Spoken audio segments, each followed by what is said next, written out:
متجوزة في السر من رجل أعمال كبير قعدها في البيت وخلاها تختفي عن الأنظار، وصورة مسربة كشفت السر. ياسمين عز فاجأت الجمهور بخبر جوازها، والعريس صدم الكل.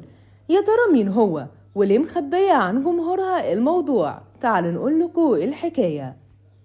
ياسمين عز في الساعات اللي فاتت كانت حديث السوشيال ميديا كلها، مش بسبب تصريح جريء ولا حتى البرنامج بتاعها، ده بسبب خبر جوازها.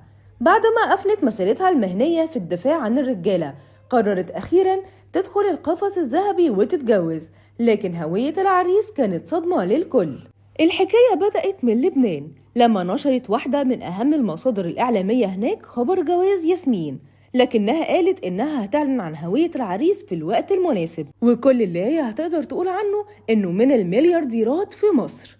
الكل كان فاكر إن الخبر ده علشان تعلي الريتش عندها أو إنها تحاول تتصدر لترند، لحد ما طلعت وقالت المفاجأة، وإن ياسمين عز متجوزة من مدير قنوات MBC مصر، وده السبب اللي خلاها تختفي الفترة الأخيرة عن الأنظار.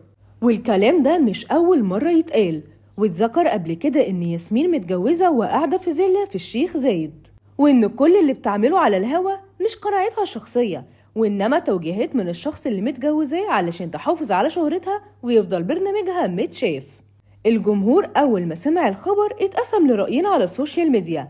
الجزء الأولاني كان شايف إنه الخبر أكيد 100%، خاصة إنه في بوست قديم في سنة 2022 للبلوجر دالا المهندس بعد خلافها مع آراء ياسمين في برنامجها، طلعت ولمحت بكلام مشابه تماما لده، وقالت إن ده هو السبب في دفاعها دايما عن الرجالة، لكن مفيش ساعات ومسحت البوست ده نهائيا من على صفحتها. وده اللي خلاهم شايفين إن الخبر حقيقي ومؤكد من أكتر من جهة.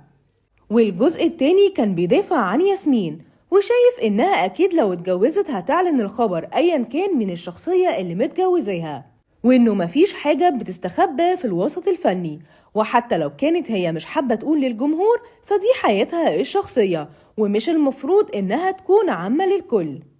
لكن ياسمين ما حبتش إن الجدل ده يفضل قائم، وطلعت وعلقت وقالت: دي المرة الأولى والأخيرة اللي هرد فيها على أي شائعة، أنا غير متزوجة، لما هتجوز هعلن قدام العالم، لأن الراجل والزواج والعائلة فخر وشرف لكل امرأة لازم إنها تعلن عنها. تفتكروا بقى ياسمين نفت الخبر علشان ما يتعرفش، ولا فعلا هي مش متجوزة؟ شاركونا رأيكم في التعليقات، وما تنسوش تفعلوا زر الجرس والإشعارات علشان يوصلكوا كل جديد من موقع صوت الملايين.